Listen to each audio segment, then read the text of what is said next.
खबर दिखाते हैं कि किस तरह से हमारी जो भारतीय नौसेना है वो और ज़्यादा ताकतवर हुई है। भारत में ही विकसित स्वदेशी INS विक्रांत विमान वाहक पोत, जो कि पहला स्वदेशी विमान वाहक पोत है, वो नौसेना में, भारतीय नौसेना में शामिल हो गया है। केरल के कोची में शिपयार्ड में आयोजित कार्यक्रम के दौरान PM नरेंद्र मोदी ने इसे देश को समर्पित किया। अक्षय डोंगरे की रिपोर्ट देखिए। और ये जोरदार तालियों के साथ आइए स्वागत करते हैं भारतीय नौसेना में INS विक्रांत का। नौसेना के लिए आज का दिन ऐतिहासिक रहा।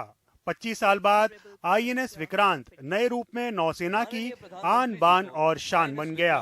PM मोदी ने कोची शिपयार्ड में INS विक्रांत को नौसेना को सौंपा। इस दौरान उन्होंने कहा कि ये सिर्फ एक युद्धपोत नहीं, बल्कि 21वीं सदी के भारत के परिश्रम, प्रतिभा, प्रभाव और प्रतिबद्धता का प्रमाण है। विक्रांत केवल एक युद्धपोत नहीं है, ये 21वीं सदी के भारत के परिश्रम, प्रतिभा, प्रभाव और प्रतिबद्धता का प्रमाण है।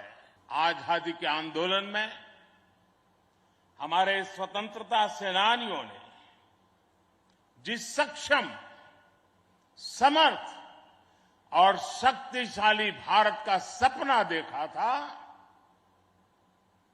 उसी एक सशक्त तस्वीर आज हम यहां देख रहे हैं। Will be hoisted on INS Vikrant. INS Vikrant 76% स्वदेशी है। PM मोदी ने भी कहा कि INS विक्रांत भारत के रक्षा क्षेत्र को आत्मनिर्भर बनाने के लिए सरकार की प्रतिबद्धता का उदाहरण है। Due to prevailing weather conditions, we are all seated here. अब आजादी के अमृत काल में भारत अपनी उस खोई हुई शक्ति को वापस ला रहा है। उस ऊर्जा को फिर से जगा रहा है।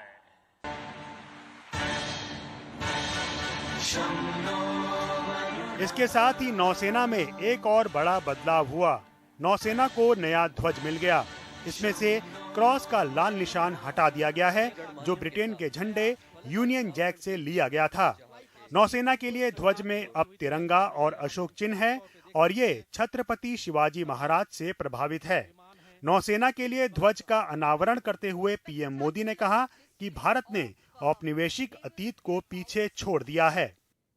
आज भारत ने गुलामी के एक निशान, गुलामी के एक बोझ को अपने सीने से उतार दिया है। आज से भारतीय नौसेना को एक नया ध्वज मिला है। अब तक भारतीय नौसेना के ध्वज पर गुलामी की पहचान बनी हुई थी, लेकिन अब आज से छत्रपति शिवाजी महाराज से प्रेरित नौसेना का नया ध्वज समंदर और आसमान में लहराए। इस वक्त INS विक्रांत के ऊपर मेरे पीछे जो विमान खड़ा है वो है MiG-29K। भारत में केवल एक ऐसा यही विमान है जिसे कैरियर के ऊपर से इस्तेमाल किया जा सकता है, जिसका टेक ऑफ या फिर लैंडिंग, मतलब पूरा ऑपरेशन एयरक्राफ्ट कैरियर के ऊपर हो सकता है, चाहे वो INS विक्रमादित्य हो या फिर INS विक्रांत। और आने वाले समय में किस तरह से सरकार एक नया, ज़्यादा मॉडर्न, ज़्यादा आधुनिक विमान खरीदेगी या फिर अपने ही विमान जो हमारे पास है, चाहे वो तेजस हो या फिर कोई और जो टेड BF की बात की जा रही है वो विमान हो, उन्हें इंडक्ट किया जाएगा, इसके ऊपर अभी भी सवाल खड़ा है।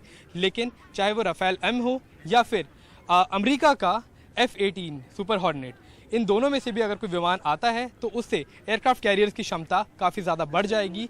क्षमता में अगर हम बात करें तो उसमें काफ़ी ज़्यादा बढ़ोतरी हो जाएगी।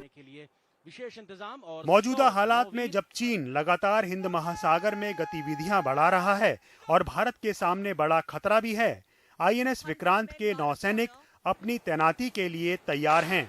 कोची शिपयार्ड से अक्षय डोंगरे की रिपोर्ट, NDTV इंडिया।